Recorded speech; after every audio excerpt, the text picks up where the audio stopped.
On April 23rd, the church remembers St. George, the most famous Christian soldier.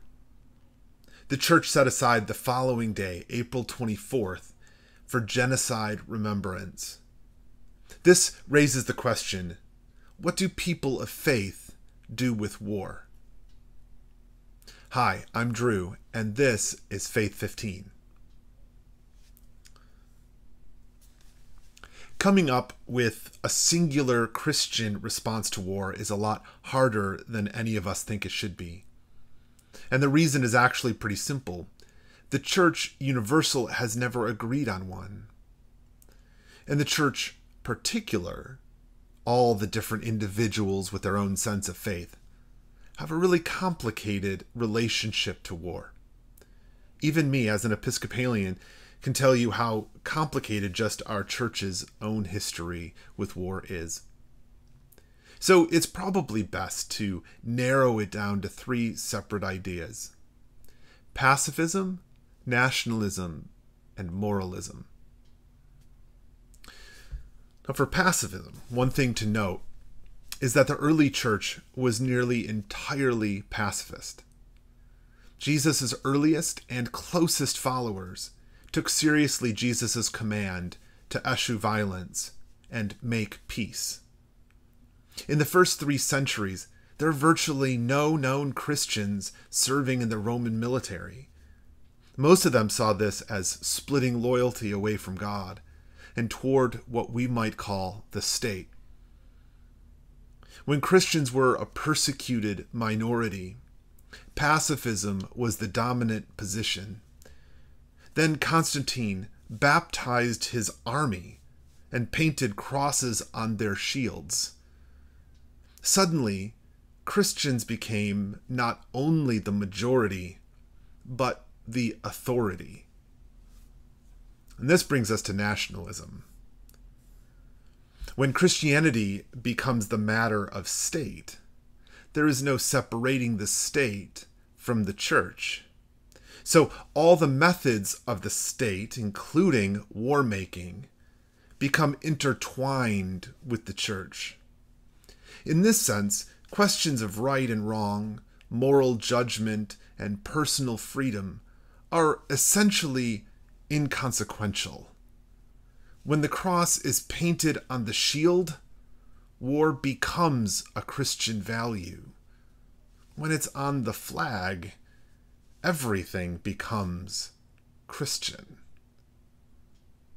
There's a way that the church's succumbing to nationalism in the 4th century, and continuing to this very day, represents a kind of moral sidestepping we usually refuse to allow each other, or the church in particular, to have. When Jesus says, "Do not resist an evildoer," we might think, well, that's a tough call, but if you say so, Jesus. But when applied to our country, we get a very different response. Nationalism forgives direct violations of Jesus' teaching to support the ongoing success of one's particular nation, even to the point of baptizing war itself. Running through the question of war and faith is a deeper sense of moral certainty. It easily shreds both pacifism and nationalism under its twin powers of righteous conviction and skeptical reasoning. Most people will agree that pacifism and nationalism ultimately represent ideals, the kind of impossible reality that leads to injustice, or, almost worse, tolerates injustice for the sake of staying relevant. And yet, moral conviction, founded in the gospel and tradition, leads us to many answers we can ultimately live with, but few we feel good about. And worse, we still find ourselves violating Jesus' commands, just not as bad. For a more recent example, you can see how moralism has led us to justifying things like drones in warfare. They become attractive because they promise to reduce our dead by eliminating the threat to our soldiers. And yet, they have allowed our military to increase military presence and kill many more civilians. Is reducing the threat to our people at the expense of others truly moral? And separately, is the trade of fewer volunteer soldier deaths for the deaths of innocent civilians truly moral? It should be hard for any Christian to say yes to either. Moralism neither provides easy answers or a great certainty of conviction. This leaves us back where we were at the beginning, but with one difference. Moral decisions reveal consequences. If we race through history, we can see moments that are quite striking and revealing. Now, all the people closest to Jesus refused to participate in war and took on his example to sacrifice their own lives rather than kill another person, or in self-defense. 2. We read a distinctly anti-imperialistic character to the Gospels and virtually the whole New Testament. 3. Regarding a life of faith as a continual act of discovery, reveals in Scripture and at every moment in history, Christians involved in war. There are examples of Christians turning away from violence which came naturally to them and toward a new way of seeing the world. 4.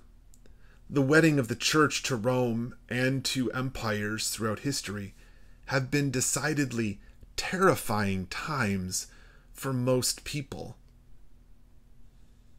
5. The lowest points in Christian history match the most depraved of ideals, from the Crusades to the Holocaust. A vision of faith that would eradicate lives appears incredibly demonic.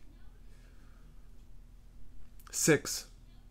Just war theory maps out a compromise position, which tries to find utility from war, and yet, in unscrupulous hands, can even be used to justify genocide. 7. Scripture overwhelmingly guides us away from war, and yet occasionally glorifies it. It can be easy to cherry-pick a religious position for war in the Bible, but doing so requires avoiding all of its most pressing themes. So you can do it by avoiding everything else. And perhaps it's that everything else that gives us the most guidance here. As always, the question comes back to you, but perhaps should be modified. Because the church has shown great consistency in being against the idea of war. And that, for what it's worth, is not nothing. Aside from nationalist outliers, the church abhors violence and war universally. Christianity is quite clearly an anti-war faith. We just have a tendency to allow a lot of exceptions. Until next time.